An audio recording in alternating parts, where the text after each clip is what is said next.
Dahil tag-ulan na, lumiliit na naman ang pagitan bago ang mga inaasahang pag-ulan na malamang ay muling magpabaha sa ating mga lansangan.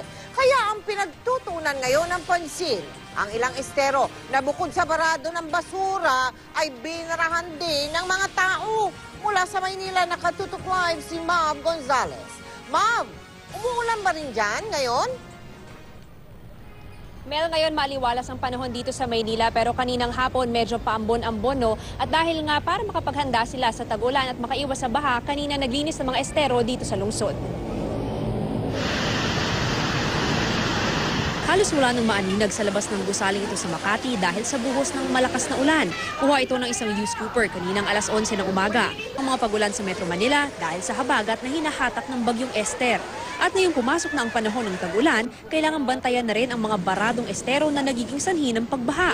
Si Aling Erlinda, isang dekada nang nakatira sa estero. Masikip, mabaho at binabaha ang lugar. Ang mga apo niya nagkakasakit na sa balat.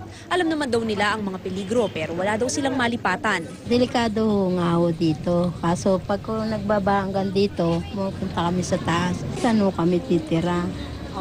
Wala kami matiran.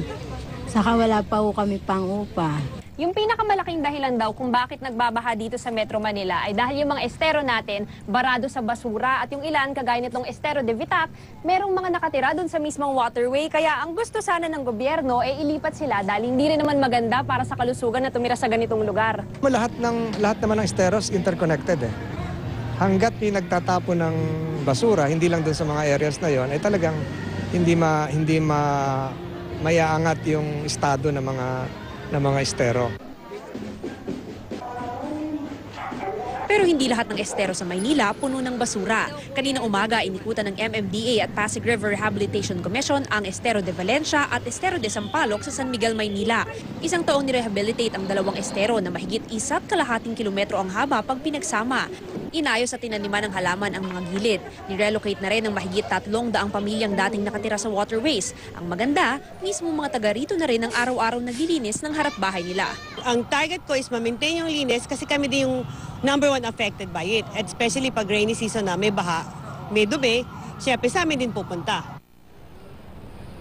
Mel, ang susunod naman daw nga na pagtutuunan ng pansin at lilinisin ay yung mga estero sa Quiapo at Tondo. Mel? Maraming salamat sa iyo, Mav Gonzales.